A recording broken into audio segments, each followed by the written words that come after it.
বন্ধুরা দুই ধরনের মার্কেট বুঝবো আমরা। একটা হচ্ছে যে সেলার ডমিনেটেড মার্কেট, আর একটা হচ্ছে বায়ার ডমিনেটেড মার্কেট।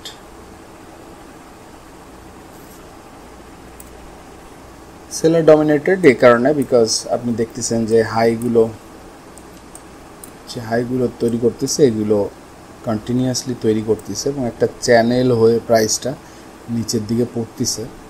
এটা বলতেছে যে সেলাররা এই মার্কেটে ডমিনেশন নিয়ে রাখছে। এখান থেকে আমরা ক্যারেক্টারটা চেঞ্জ হতে দেব। যখনই ব্রেক করলো এটা সাজেস্ট করতেছে যে বায়ার ডমিনেশন হতে পারে বিকজ এখানে একটা ক্র্যাক দেখা গেছে।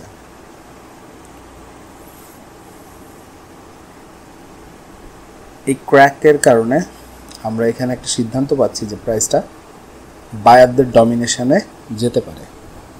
এখন আমাদের দরকার একটা কনফার্মেশন হিসেবে আমরা কাজে লাগাবো যে এরিয়াগুলোতে আগে টেস্ট করছে। যেমন এখানে এই লোটা টেস্ট করছে, এই লো বরাবর যদি আমরা দাগ টানি, এখানে হাইটা টেস্ট করছে, এই হাই বরাবর যদি আমরা দাগ টানি, তাহলে এই এরিয়াতে এসে প্রাইসটা রিজেক্ট করবে। এটা আপনাকে থরো একটা আইডিয়া দিচ্ছে যে এখানে একটা মার্কেটের প্যাটার্ন ক্র্যাক আসছে, মার্কেটটা পড়তেছিল, এখানে ক্র্যাক করে উপরে দিয়ে গেছে। So this probably A shift of momentum, মার্কেটের স্ট্রাকচার শিফট। আপনারা যারা মার্কেট সম্পর্কে জানেন যে স্ট্রাকচার একটা শিফট আসতেছে। এখন যেটা হতে পারে, যেহেতু এটা টেস্ট করলো, মার্কেট বাইসেন্ট্রিক একটা পজিশন ডেভেলপ করবে। বায়ার ডমিনেটেড মার্কেট যদি আপনি দেখেন যেখানে বায়াররা কন্টিনিউয়াসলি তাদের পজিশনটা নিচ্ছে এবং মার্কেটটাকে উপরে নিচ্ছে, এরকম অবস্থায় যদি হাইটা ব্রেক করতে ব্যর্থ হয় এবং প্রাইসটা ব্রেক করে নিচের দিকে, এখানে দেখেন যে একটা ক্র্যাক আসছে। এই ক্র্যাকটা বলতেছে যে বায়ারদের ডমিনেশন শেষ, সেলারদের ডমিনেশন শুরু হতে পারে। এই জন্য আমরা দেখব প্রিভিয়াস সাপোর্ট বা রেজিস্ট্যান্স যে এরিয়াটা সেটা কোনটা। তো এখানে দেখেন একটা হাই আছে এবং এই বরাবর এখানে একটা লো আছে। ফলে এই এরিয়াটাকে টেস্ট করে যদি প্রাইসটা রিজেক্ট করে, তাহলে আমরা বুঝতে পারবো কি যে লং টার্মে একটা সেলারদের ফ্লো আসতেছে। আমরা এটা শুরুতে ধরা একেবারেই। এবার আসুন ঠিক একই সিস্টেম ব্যবহার করে কিভাবে এখানে ট্রেড নেওয়া হয়েছে। এখানে একটা ট্রেড দেখতেছেন আপনারা। তো 5 মিনিটের চার্টে আসি। 5 মিনিটের চার্টে আমরা দেখতেছি যে পূর্তি যে মোমেন্টামটা ছিল সেই মোমেন্টামটাকে এখানে ব্রেক করছে। This is the first crack.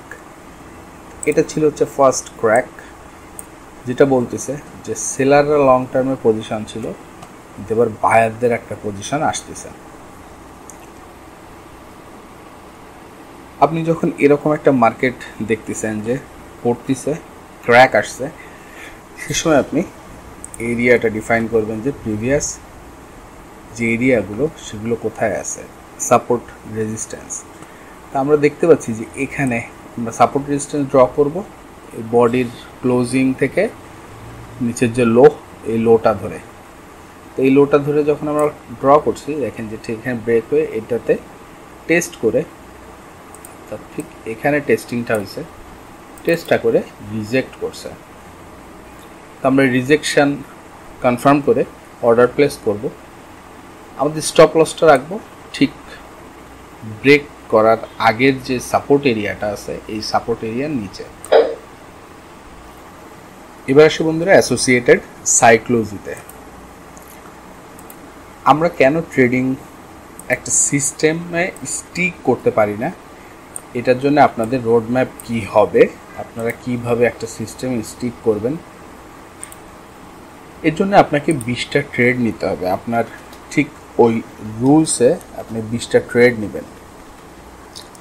এই 20টা ট্রেডের 5 থেকে 13টা ট্রেড আপনি যখন রেকর্ড করতেছেন ট্রেডগুলো, এই 5 থেকে 13 এই ট্রেডটা হচ্ছে আপনার বিষয় আপনাকে অবহিত করবে যে ট্রেডিংটা হচ্ছে অনলি অ্যাবাউট প্রসেস। ট্রেডিংটাতে আপনি জাস্ট ওই সিস্টেমটাই ফলো করবেন। তো সিস্টেম ফলো করতে করতে একটা সময় চলে আসবে যখন আপনার এতই ডিসিপ্লিন আপনি, যে ওই ডিসিপ্লিনের কারণে আপনার ওইটাকে কোনো কাজ মনে হচ্ছে না, ওইটাই ন্যাচারালি হচ্ছে। তো প্রসেস ওরিয়েন্টেড হয়ে গেছেন আপনি একটা সিস্টেমে ট্রেড করতেছেন, ওই সিস্টেমটাতেই আপনি স্টিক করে করে সবসময় ট্রেড করবেন। এই যে একটা সেন্স, এই সেন্সটা আপনার রেকর্ড করার সময় এই যে 20টা ট্রেড, তার 5 থেকে 13টা ট্রেডের মধ্যে আপনি ওই রিয়েলাইজেশনটা আপনার মধ্যে আসবে। বন্ধুরা, ইউফোরিয়া হচ্ছে কি, আপনি যে কোনো একটা সিস্টেমে ট্রেড করার পরে আপনি যখন কন্টিনিউয়াসলি উইনিং মোমেন্টামে আসছেন, পরপর কয়েকটা ট্রেড জিততেছেন, আপনার মধ্যে দেখবেন কি একটা আপনার ব্যাক মোটরে আপনি যদি চিন্তা করেন যে আপনার মাথার যে পিছন সাইডটা, এই পিছন সাইডের দিকটাতে একটা ইউফোরিয়া আসে, যে আপনি ব্যক্তিগতভাবে বেশ মনে করেন যে ইনভিনসিবল। আপনি যদি এর সংজ্ঞা দেখেন, এর প্রপার হচ্ছে যে আপনি একটা ইনভিনসিবল ভাব আসে আপনার মধ্যে। সিস্টেম আপনি যেটাই ফলো করেন, আপনি যে সিস্টেমই নেন, আমি বরাবরই আপনাদেরকে বলি, আপনি যে সিস্টেমই নেন, যেভাবেই ট্রেড করেন, সেভাবেই আপনি আগে এটা করতে হবে আপনাকে, যে সিস্টেমটা কনফার্ম করার জন্য 20টা ট্রেড নিতে হবে, যে 20টা ট্রেডের রেকর্ডিংস থাকবে আপনার কাছে, এবং আপনি সেখানে 5 থেকে 13টা ট্রেডের মধ্যে দেখবেন যে আপনার এই রিয়েলাইজেশন আসবে যে আমি প্রসেস ওরিয়েন্টেড হচ্ছি, এই যে কিভাবে আমি এটা থেকে ডেভিয়েট কেন করি, আমি এই সময় এসে সিদ্ধান্তহীনতায় ভুগতেছি 5-6টা ট্রেড নেওয়ার পরে, এবং আমার মনে হচ্ছে কি যে এই সিস্টেম কাজ করবে না। এইটাকে ওভারকাম করতে হবে আপনাকে, করে আপনাকে ওই সময় ওই সিস্টেমটাকে বুঝতে হবে এভাবে যে এই সিস্টেম যে কোনো সিস্টেমের মতোই, আপনি প্রফিটেবল হতে গেলে মূল কথা হচ্ছে যে 1 থেকে 2% ব্যালেন্স এবং ইউফোরিয়া আটকাতে হবে আপনি যে সিস্টেমে আছেন। তাহলে একটা সিস্টেমে আপনি স্টিক করেন, কারণ আপনি যত সিস্টেম ভ্যারিয়েশন আনতেছেন ততই সিস্টেমেটিক্যালি আপনি ডেভিয়েট করতেছেন, মার্কেটে আপনি র্যান্ডম হচ্ছেন।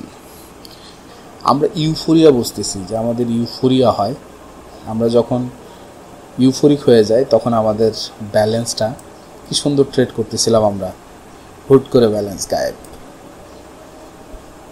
এই ব্যালেন্স গায়েবটা কেন হয়? আমরা ইউফোরিক হয়ে যাই ওই সময়, আমরা সিস্টেম ডেভিয়েট করি।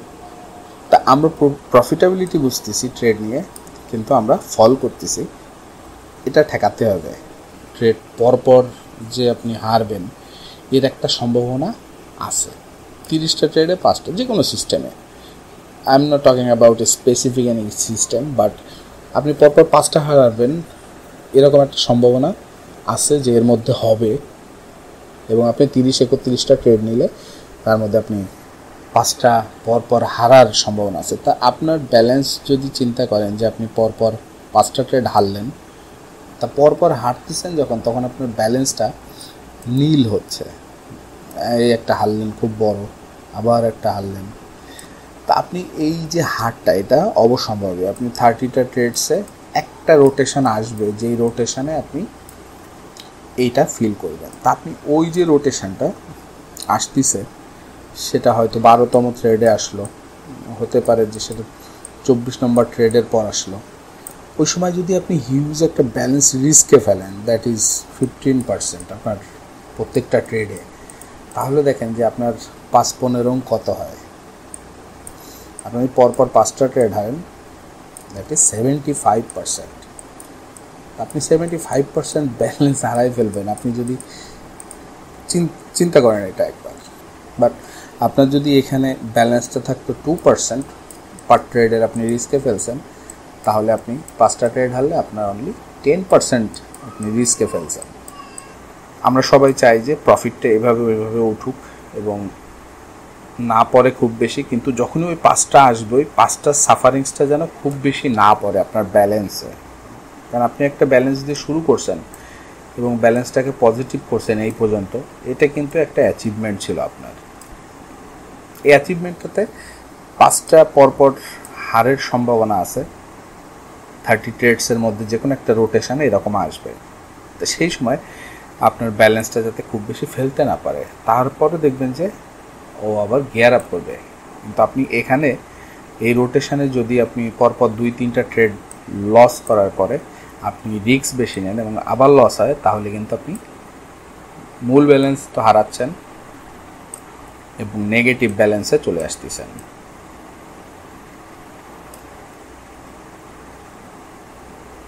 তাহলে আমরা এখানে কনফার্ম করছি যে প্রাইসটা পড়তেছিল, কারণ আমরা ওভারঅল দেখতেছিলাম রিদমটা পড়তেছে এবং প্রাইসটা টেস্ট করতেছে এরিয়াতে, এই এরিয়াতে এখানে এসে ক্র্যাক করছে। আমরা যে ক্র্যাকের বিষয়ে আলোচনা করলাম, যখনই ক্র্যাক করলো তখনই আমরা এখানে খেয়াল করব যে আমাদের প্রিভিয়াস কনসলিডেশন কোথায় আছে। বিশেষ করে কনসলিডেশন বলতে সাপোর্ট এবং রেজিস্ট্যান্স। তো এটা ড্রয়িং করার জন্য দেখেন যে এখানে লো আছে বেশ কয়েকটা, এখানে লো আছে। তা এই যে লোগুলো, এদের বডি লো কোথায় দেখেন, বডি লো এখানে এখানে। তাহলে এই বরাবর আমরা যদি টান দিই তাহলে আমরা দেখতে পাচ্ছি যে এটা একটা এরিয়া, যে এরিয়াতে এখানে সে রিয়াক্ট করছে, এখানে করছে, যেটা একটা ভ্যালিড একটা সাপোর্ট আপনাকে দিচ্ছে যে এই সাপোর্ট এরিয়াটা প্রিভিয়াসলি রেসপেক্ট করছে। এরপর যদি আরেকটু ডিপে ঢুকে আপনার এই এরিয়াতে দেখেন যে ব্রেকআউটের পরে এই সাপোর্ট আছে। তা প্রাইসটা যখন এখানে ক্র্যাক করলো তখন এসে এখান থেকে অথবা এখান থেকে রিজেক্ট করলে আপনার বাই সাইড একটা ডেলিভারি আসতেছে, আপনি কনফার্ম হতে পারেন যে ক্র্যাক আসছে। টেস্ট করে রিজেক্ট করলো, দেখেন ঠিক এখানে ক্র্যাকটা টেস্ট করে রিজেক্ট করছে। তো যখনই রিজেক্ট করলো এখানে আপনি কনফার্ম হলেন যে রিজেকশন কমপ্লিট। আপনি এখানে অ্যাকর্ডিং টু রুল এখানে শুরুতে আপনি ধরতেছেন এবং শুরুতে ধরলে আপনি জানেন যে ট্রেডটা যদি যায়, যদি ডেলিভারি আসলেই চেঞ্জ হয়, এটা কিন্তু স্ট্রংলি রান করার সম্ভাবনা আছে। তো সেটার সম্ভাবনাকে আপনার জায়গায় রাখতে হবে, আপনাকে ট্রেডটাকে বড় করতে হবে। তাই এখানে আমার ট্রেডটা এখানে নেওয়া, ট্রেডটা এখানে ট্রেল করতেছি, আই উইল কিপ ট্রেলিং, যে এখানে হয়তো কনসলিডেট করে আবার উপরে গেলে আমি এটাকে ওর নিচে নিয়ে চলে যাব। তো বন্ধুরা, এর সাথে সাইকোলজিক্যালি আমরা অ্যাডাপ্ট করতে হবে। আমরা ইউফোরিয়া বুঝবো, আমরা ব্যালেন্সটাকে বুঝবো এবং ওভারঅল ট্রেডিং সিস্টেমটাতে স্টিক করব, প্রসেস ওরিয়েন্টেড থাকবো আমরা। এটা আমরা দেখতেছি যে করতে গেলে আমাদেরকে জার্নালিং করতে হবে অ্যাটলিস্ট 20টা ট্রেড একই সিস্টেমে, এবং আমরা এক্সেলে রেকর্ড করে আমরা দেখব 5 থেকে 13 নম্বর ট্রেডে আমাদের মধ্যে একটা রিয়েলাইজেশন আসতেছে। আমি ওই সিস্টেমটাতে স্টিক করলে ওই সিস্টেমের প্রসেসটাই আমার জন্য ইম্পর্ট্যান্ট, আমার কাছে আউটকামটি ইম্পর্ট্যান্ট না।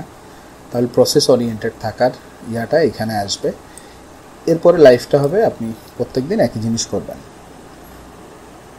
আপনি যদি জিজ্ঞেস করেন যে ভাই প্রত্যেক দিন একই জিনিস করতে করতে একটা বিরক্ত আসে, মূলত আপনি যে কোনো জিনিস এভাবে দেখেন যে আপনি যখন একটা অভ্যাস তৈরি করে ফেলতেছেন, সেই অভ্যাসটা যখন করতে করতে করতে তখন আর ওটা করা লাগতেছে না। আমরা এইভাবে প্রসেস ওরিয়েন্টেড হব। আমরা দেখতেছি যে আমরা একটা জিনিস করতে থাকলে সেটার করা লাগে না, কিন্তু আলটিমেটলি কিন্তু আমরা ওটা করতেছি। ডিসিপ্লিনটা এভাবে আনবো আমরা।